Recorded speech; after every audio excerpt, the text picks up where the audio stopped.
What is up, guys? Charles from Team COG coming to you guys here with another Nexus replay video. This time we're featuring Crystrons. Yeah, that's right. Needle Fiber came out, or Halifibrax, I should say, and the deck is pretty strong. But I got 3 games here that I'm going to show you guys playing on dueling Nexus here.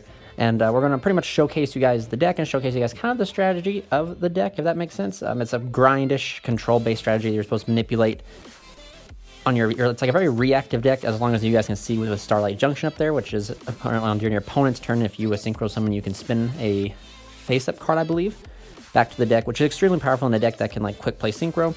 But my first hand here was not the best. I think it's a set call by with just a Citry and a Starlight Junction, which is better than nothing, because the Starlight Junction is going to allow me to be able to spin something back. It essentially gives me 1 interruption, which isn't too bad. The Crystrons are just very reactive. You gotta like think 3 turns ahead, and I'm telling you guys, like, you guys are probably gonna see this. Some of you like more Crystron veterans who maybe come and watch this are gonna be like, man, what is he doing? It's because there's a few times I thought I had thought ahead, and I actually did not, or I forgot what I thought ahead for, and didn't actually like contribute to the play. Like, I forgot. But we're gonna see Gateway touchdown. And Gateway is just too good, guys. Gateway's just, like, this card's still at 1 for a reason, I believe. Konami knows why, but the fact that, I mean, just, yeah, all he has to do is, like, essentially normal summon 1 card, and he gets a buttload of counters, and then he can just start doing the infinite combo, which, as you're going to see here, but the good old gal down there, Citry, is going to activate, bringing back the turtle to be able to synchro during my opponent's turn for Quandax, which is one of my favorite synchros in the game. And then that's going to trigger Starlight Junction. Of course, it should probably spin back the Kageki, but I'm actually going to spin back the Gateway because it's just too good to leave out there. Even though he does have the 2 dojos, I believe, which allows him to summon like up to the number of counters, I believe. So like there's like 2 counters or like 1 counter on there, so you can summon a Xian monster or a CX Samurai, which of course he's going to do Xian Squire, giving him access to a Synchro 5 or 4. But coincidentally, that's pretty much all my turn has. I didn't open like up with any extenders, none of my starter cards. Almost all the Crystrons are starter cards in a sense. However, they're not like superior starter cards, which essentially, like, if you were to put these like in categories, I feel like Scrap Recycler, Gen X Undying, all these cards are superior starters, and then every Crystron is just a extender / a weaker starter. If you catch my drift, like every Crystron card is a combo in itself. It'll get you to like potentially to the card that you need to get to, like Quandax or like a synchro summon for lack of better terms. But I don't understand what he's doing.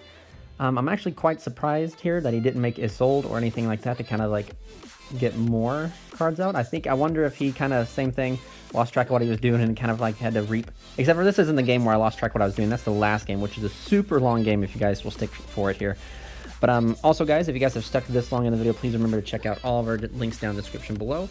And yeah, anything you do can support the channel in this time of the quarantine. But coincidentally, since he outs Quandax, I really don't have much to do. So I pretty much got to force the Xian because the Monster Reborn is so crucial in my hand to allow me to play. And I'm thinking like maybe I can bait him by getting rid of the Kazan, because Kazan is such a powerful card for the deck. So that's why I'm going to go ahead and attempt to get rid of the Kazan with Call by the Grave, hoping to draw him out with the Xian, and luckily I do. So we are in business here. Not like great business, more like, you know, like we're in the middle of the Great Depression kind of business, like we're doing the best we can here with what we got. Moray of Greed really not showing its like it's really showing like the bad thing about playing Moray of Greed, versus if it was a Pot of Desires, that'd be immediately a +1 for me. And it's kind of debating. I'm just testing right now. I don't know what I will do, if I'll take it out or not, but we're going to end up making Crystron Halifibrax. The man, the OG himself, Needle Chief, is going to touch down, getting us the Rion from the deck. And this pretty much just allows us to set up for a Crystron Phoenix play. Crystron Phoenix, which doesn't do much in this matchup, but it's the best that I can kind of set up with. I kind of, like, someone told me that Trishula misses timing, so that's kind of why I opted not to play it. And there's another level 9, like the Valley Worm, I believe, or Mist Valley Worm or something like that, but it requires 2 or more tuner or non-tuners, so yeah. But we're gonna see the secret of the 6 Samurai touchdown, I believe, and he's gonna banish the Kazan, and this is where I go, hold up, Shadow, excuse me, not secret. Legendary Shadow of the Six Samurai. This is where I read the card and I say, hold up, let's do this. Rion's going to bring back the turtle. Synchroing into the Amextrix, which should, in fact, switch everything to defense. And I'm going to use the Starlight Junction to attempt to force back the Xian.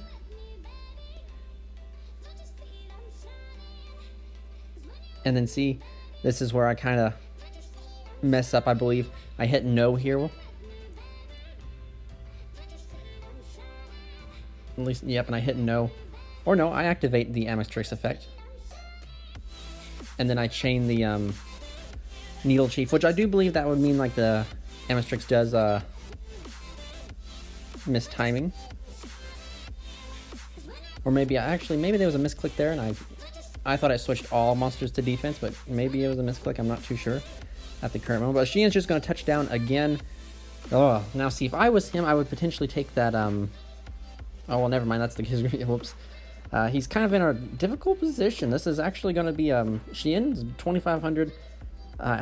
Quandax is only 2,000 defense, and I really don't want Quandax to die. In hindsight, thinking further, like seeing this game and editing it and everything, I kind of think that maybe I should have let the Quandax die and bring back something else. But, you know, hindsight 2020. I knew, like, Quandax is such a reactive card that I kind of didn't want to lose it. And since I've had to cut down space in the extra deck, I had to cut down a Quandax to 2. However, I am very seriously missing the third one, so we might be trying to figure out for room for a third one. But Phoenix is going to touch down. Phoenix is just being 300 more than the Xian, making it big enough to hold the attacks at bay. Both of us kind of seem like we're not in a good point. If you guys catch my drift, we both have like pretty weak boards. I'm trying to hope to draw into another like Crystron or something like that to potentially just kind of like grind out the game, but instead I draw into Ash, which is not good. But I'm going to whack into the Xian, I believe, trying to go ahead and get rid of the Xian, but he's just going to use its effect to, I think, kill the Gigeki instead. But again, here we are. I'm like, you look at the field, I'm kind of winning in card advantage. I have my Starlight Junction, my set card, my Phoenix, and an Ash in hand, and my Phoenix is coincidentally bigger than the Xian. So by card advantage, I am in the lead. However, Six Samurai is one of those decks that can just come out of nowhere and just combo off. But here we go, another Call by the Grave. I kind of figured he was going to go for the Quandax. I mean, it's the best target in the deck to go for, and didn't really expect anything less. I just figured he was trying to potentially maybe use it to bait out something like maybe a set back row or something like that. I really don't see any point in doing this, to be honest with you, except for unless he's just so scared of that being a magnet reverse, which of course, like, if it was, that would be pretty good. I would chain it, obviously, but go ahead and get rid of Quandax, which is actually very disturbed, like very bad, because since I've already explained to you guys, like I only played 2. Both of them are in the graveyard right now, and one's banished, so it's looking pretty thin for the extra deck, given I could bring it back with Impact if needed. But I'm going to draw into another Starlight Junction. These top decks have not been good at all. But now I'm just going to go ahead and we're going to play the Phoenix Beatdown.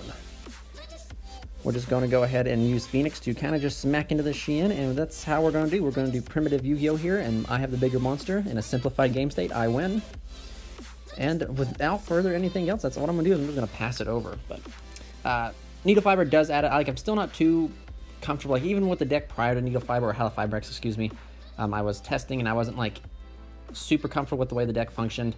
I was still learning out all the tips and tricks and all that kind of cool stuff. And then we got Halifibrex, and then ever since then, I've not been able to, with the pandemic and everything happening, I've not been able to sit down and properly test with it to understand all the ins and outs of now the new combos that we get with Halifibrex. But another deck that I am testing with that I guys told you about in my Crusadia Nexus replay was, in fact, Fire Fists. I actually really like that deck. I'm honestly, it's the next thing I'm going to build. I actually really like that deck. But we're going to see Kizaru touchdown, and that's it. He's just going to scoop it up there, and then we're going to go into our next game, showcasing none other than the the Phineas and Ferb archetype, the Adamancipators, where Perry the Platypus here, which you would think that my turtle would be Perry the Platypus, I'd have the ability to stop it. But coincidentally, you guys will see here how strong and how powerful this deck is. But with that being said, anyway, like Fire Fist is a deck I have, and I'm actually really going to build in real life because I really like that deck. There's just like, it's such a high ceiling, very complex deck. You got to understand the restrictions that, you know, certain cards give you, and just there's different accesses you can play. It's just, oh, it's such a fun deck to play. and I've just got thromped with it. There have been so many games I've been playing on Nexus that I misplay once and I just quit because I'm so mad at myself for doing it. But we're going to see the 1-card Undyne become the one. Undyne is a 1-card Needle Fiber with a draw one, so it's almost like it just, you know, it never really happened. So we're going to see Halifibrex come down. We're going to chain block here, making Curl Dragon Chainlink 2, and then Halifibrex Chainlink 1. Or I think in this sense of the way the video is, like, the way I should, that's how I should have constructed it, but the way that it was constructed was the opposite of that. Going to draw me into another Call by the Grave, and Call by the Grave is such a needed card in this deck, but in these past 2 replays, as you guys have seen, it's just been glued to my hand. But I'm just going to go ahead and set 3 cards. I'm going to go ahead and pass it over to him. And this is where you guys are going to see one of my only complaints that I have with Dueling Nexus. He activates Lightning Storm, and he doesn't have to declare which effect he's using. So I just assume he's going for my monsters. So I decide to go ahead and chain everything, and it doesn't explain to me that he's going for my spells and traps. So like that's very upsetting in Dueling Nexus. If anybody out there that is part of the Discord that made this game watches my videos, please fix that with Lightning Storm, or any cards for that matter, because that's actually quite, like, that changed the entire plays of what I would have done, given if I knew he was going for my set spell and traps, but it didn't tell me, so I didn't know. However, I'm just going to go into Dawn Dragster and Quandax, because Quandax does float, and Dawn Dragster is a bait way for me to potentially negate a spell or trap that gets activated. And I learned my lesson. I was playing a game before this, and a guy dropped Mystic Mine on me when I had the chance to chain, and I didn't. But as you guys are see, the Phineas and Ferb, the Emancipators are going to touch down. And that card's really good. That's, if I remember right, it's like one of the money cards, Analyzer is. So I'm just going to go ahead and smack that with a forehead. Not really knowing like what else could happen, you know, but then I forgot that they all special summon themselves. And your boy here just gets baited. Ugh. But with that being said, going back to my other story, Fire Fist. Yes, I really enjoy Fire Fist. I know the deck goes like plus 11 and up and only like doesn't do a lot in the sense of like what it can do. I just like how complex the deck is. It's just, I just really enjoy it. And with the different axes. So that's a deck I am going to be building in real life here soon. But we're going to see Dragite touchdown. And Dragite, I think, hits every rock monster in the deck. So he could have spun back 5 or 6 of my cards. Oh, it's just nasty. But the field spell is going to pop down with a Foolish Burial. This guy just opened the nuts on me, which is okay. Hindsight, even looking back at it, I don't even think I would have been able to stop him completely. I could have ashed that, then maybe he'd use Rion to tag into... well, no, I couldn't even have done that. Rion would have been able to tag into something. But that's okay, because as you guys can see, it doesn't really matter what happens here. Because my entire board just got completely outed, and I have Citri in hand. I could maybe mount a particular comeback, excuse me. However, it doesn't look like it's going to be very good in my favor. As you can see, Moray of Greed being such a dead brick in my hand. But I'm going to normal summon Citri, and because Citri will be able to tag into potentially the Emistrix. But it's okay. They're going to waste the impermanence. However, seeing that I'm in a losing battle, I'm going to also opt to use my Impact Engrave just to say no to the impermanence, to show that I have dominance in this situation. Even though I'm not really the dominant one. Little Citri is going to be squaring down pretty much a Ooga Booga train and a big giant Rock Dragon. The Rock Dragon is going to activate its effect again. I'm going to attempt to chain, and this is where something I'm kind of confused on. I think that the Emistrix misses timing. Because essentially the Emistrix should summon itself and then switch everything to defense that could be, unless there's something that I'm not noticing that should be protecting it. And yeah, I think it might be the field spell maybe. I'm not too sure what the Adamancipator, whatever you put it. But anyway, we end up getting whacked here. But we're going on to our final game, which is the longest game. I actually have it sped up quite a bit because of how long it was taking. I lose the rock, paper, scissors, and I'm forced to go second, which is not too bad. I draw into Solfafnir, which is an amazing card to see. I'm going to pitch the turtle to summon Solfafnir, and Solfafnir is going to be able to just kind of let me combo off here. And I opt to go for the Thistwerven here, just because I already have access to the turtle in the graveyard. So I'm going to activate the Thistwerven, but I'm sadly going to be met with a response from my opponent here. This game is probably one of my worst and my best, if that makes sense to you guys. Like, and for lack of better terms, it's one of my favorite games tonight. But also, I really this game made me so tilted. and you guys will see why. He's going to end up using Cosmic Cyclone. That will eventually come back to bite him in the butt. And you guys will see why. But he's going to reveal that he's playing the new Sacred Beast stuff. And hindsight, guys, I really did not realize how much a pain in the butt this stuff actually was. And we're going to see that Dark Summoning, or Dark Beckoning Beast, which I believe allows him to get an additional normal summon. And yeah, it allows him to get another normal summon of the this one here, which is like the Lone Fire Blossom for any of the Sacred Beasts, but is going to be met by a Call by the Grave, because again, I opened a bunch of them, and we're just going to see the another set and pass. So like now I'm like, well, I'm in some pretty good condition here, so I'm just going to go ahead and activate the Thiswerven. Sadly though, for the second time in a row, I'm going to be met with a flippin' Imperm. Ugh. But that's all right. All's good. I'm still going to whack him for 1,500, and sadly, I drew into another Call by the Grave. I opt to do this by accident. I actually accidentally activated, which I would have should have set it, which would allow the outcome of this game to probably be done sooner, maybe. But I digress. We're gonna see Hammond touch down, and yeah, not looking good. Fallen Paradise is remarkable for this deck. It's gonna allow me to grab another copy of it, so I should have saw this coming.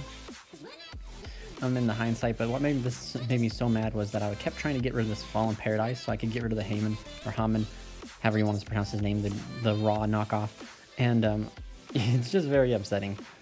But the good thing about Thiswerven being in the graveyard, I can banish him to add myself a Smyger, as I think is my chosen target, which is going to be, yep, and then I'm going to be able to proc off the Solfefnir by pitching the Smyger to bring back Solfefnir.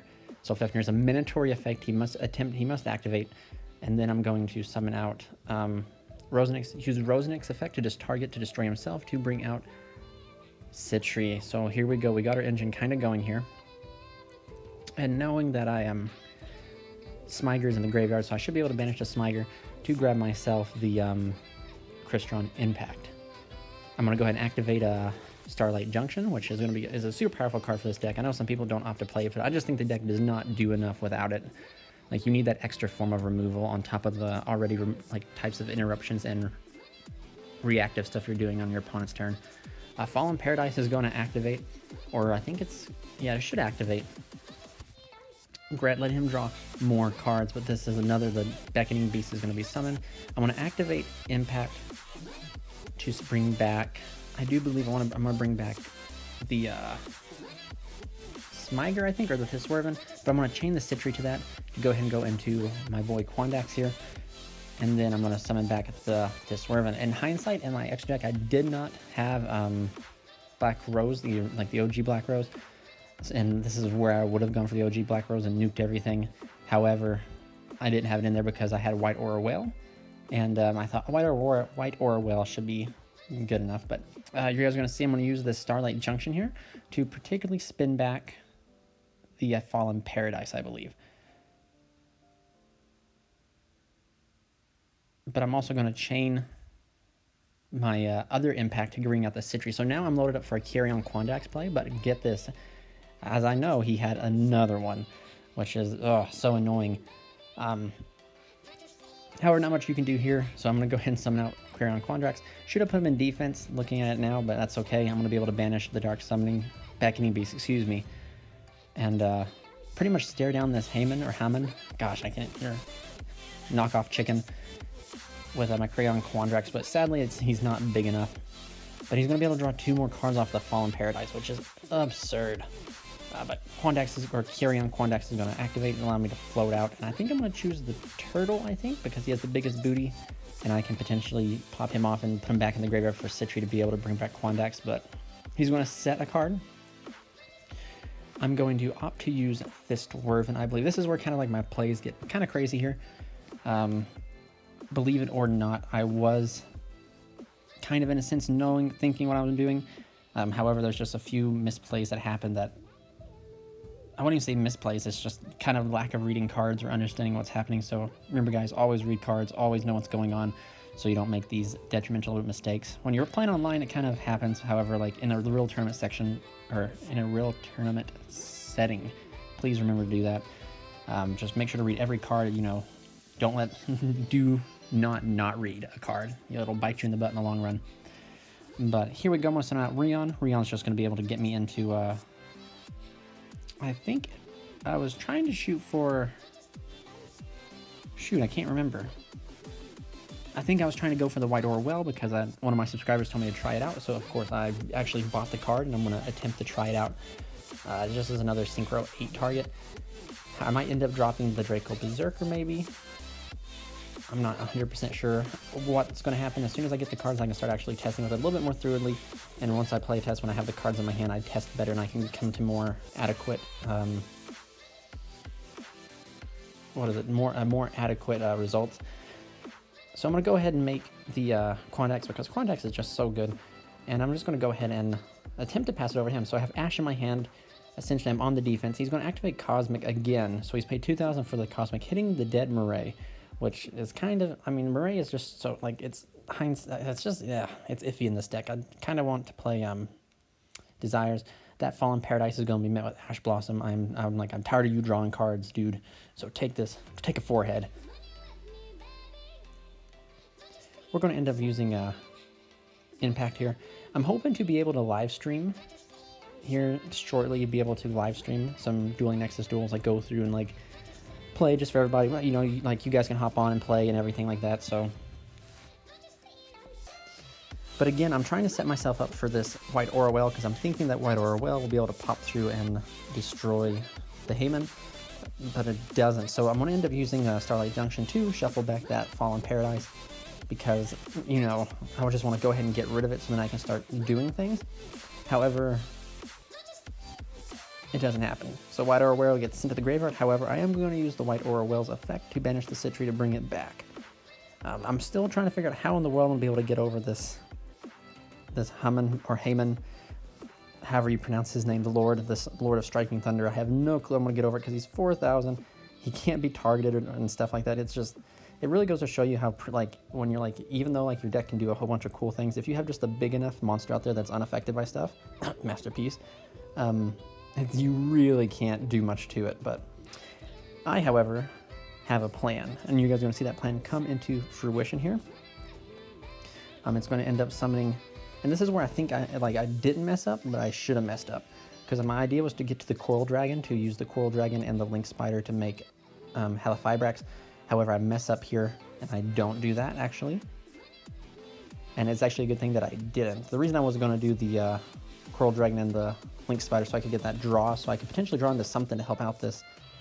But, instead I end up making like the most optimal play without realizing. I'm at 300 life points, if you guys can't see up there in the left-hand corner, so it's like, it's now or never.